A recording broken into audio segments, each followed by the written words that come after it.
رمضان کے والے سوال ہے کہ سحری کا وقت اگر ختم ہوتے ہوئے کھانا وہ بندہ یا سحری وہ کھا رہا ہو تو بالکل جب ختم ہو جائے تو اذان وقت ختم ہو جائے سحری کا تو بالکل اسی وقت چھوڑ دے یا اگر 2-4 نوالے باقی ہوں تو اس کو مکمل کر لینا چاہیے؟ دیکھیں میرا ایک یوٹیوب پہ کلپ ہے ساری اور افطاری کے مسائل کے اوپر نا، میں نے 4 لیکچر دیے ہیں، کم از کم وہ 6-7 گھنٹے کی ڈیوریشن ہے، رمضان کے سارے مسائل کور کیے ہیں، مسئلہ 53A B C D اسی میں سے کلپ ہے۔ یہ ابو داؤد میں حدیث ہے کہ نبی علیہ السلام نے فرمایا کہ جو شخص لیٹ اٹھائے، کھانا شروع کیا اور اذان شروع ہوگی، لیکن اس اذان سے مراد انڈیا پاکستان بنگلہ دیش افغانستان کی اذان نہیں ہے، نبی علیہ السلام کے زمانے کی اذان، اس کو میں بعد میں بریف کروں گا، یہ میں نے جملہ کیوں بولا۔ تو اس کے ہاتھ میں جو برتن ہے جلدی جلدی اس میں سے اپنی ضرورت پوری کر لے۔ نبی علیہ السلام کی اذان کیوں ہے؟ بخاری مسلم میں حدیث ہے کہ حضرت بلال اذان دیتے تھے سحری پہ اٹھانے کے لیے، اور عبداللہ ابن ام مکتوم اذان دیتے تھے جیسے ہی وہ پو پھوٹتی تھی طلوع فجر کی، طلوع آفتاب نہیں، طلوع فجر،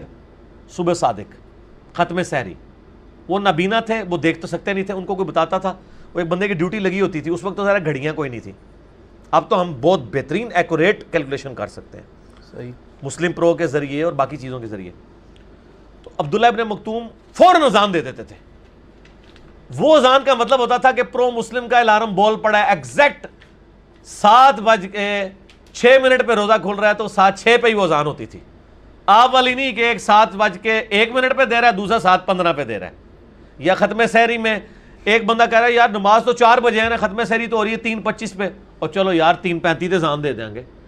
اذان ختم سحری کے لیے آج کل نہیں ہوتی، اذان ہوتی ہے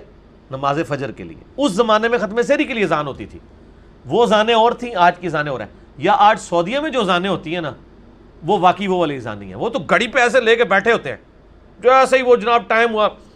اذان شروع کر دیتے ہیں۔ ہمارے پاکستان میں ایسا نہیں ہوتا کہ ایگزیکٹ وہ ٹائم ہو ختم سحری کا اذان شروع ہو جائے، یہاں تو 10-15 منٹ تک اذانیں ہوتی رہتی ہیں، تو پھر تو آپ سرکار اذانوں کے الارم کے اوپر اٹھے 15 منٹ کھانے پینے رہو، یہ تو غلط ہے، یہ تماشا بنایا۔ اور کئی لوگوں کو تو میں نے دیکھا خصوصاً اہل حدیث کے اندر سحری کر کے بیٹھ جاتے ہیں، اذانیں شروع ہوتی کہتے ہیں جلدی جلدی پانی پی لو پانی پی لو، روزہ ہی نہیں ہوگا۔ اور دوسری طرف حنفیوں کی ایکسٹریم ہے کہ وہ کہتے ہیں نہیں یہ حدیث تو ہے لیکن ہم اس پہ عمل نہیں کریں گے، وہ بھی غلط ہے۔ وہ ایک آسانی دین میں دی گئی ہے،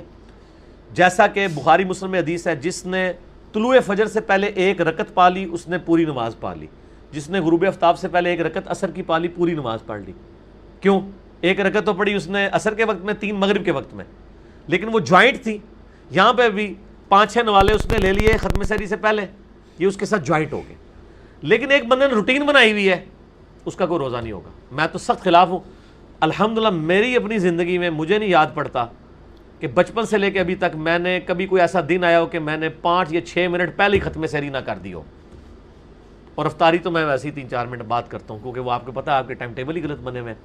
افطار پہ تو میرا کلپ بھی ہے، سنی شیعہ کا اختلاف اور وقت افطار کے اوپر، لاکھوں لوگ دیکھ چکے ہیں یوٹیوب پہ، لوگوں کے لیے پریشانی بن گئی ہے۔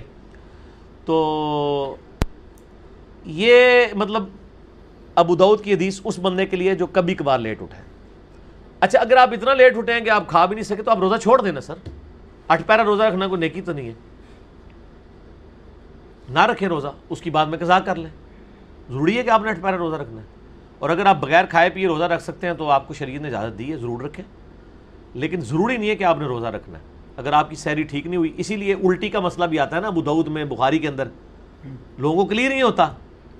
صحیح بخاری میں انس بن مالک کا قول موجود ہے کہ جو شخص خود الٹی کرے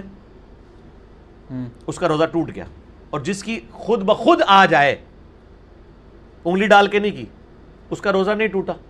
تو ان کو کسی نے کہا کہ جی ہم نے تو حدیثیں ایسی بھی سنی ہیں جس میں ہے کہ نبی علیہ السلام کو الٹی گئی روزہ افطار کر لیا، سنن دارمی میں ابو داؤد میں آتی ہے۔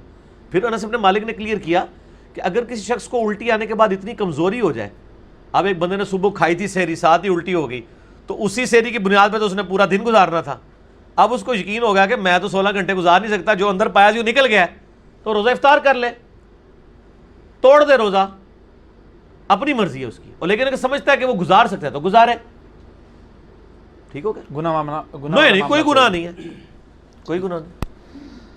اچھا رمضان میں سحری کے وقت ڈھول بجا کے بہت سے لوگ اٹھاتے ہیں نا،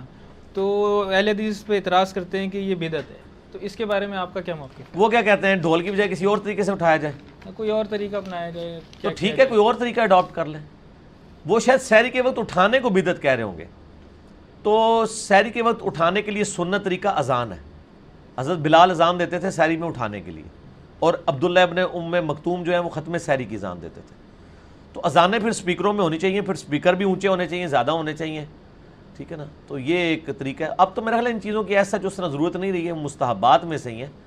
اب تو الارم لگا کے اٹھا لیتے ہیں. باقی کلچرل کسی علاقے میں اگر کوئی دروازہ کھٹکھٹا کے یہ کر لیتا ہے, اس کو کلچرل ایکٹیویٹی رہنا چاہیے, اس کو بدعت کا فتویٰ نہیں لگانا چاہیے.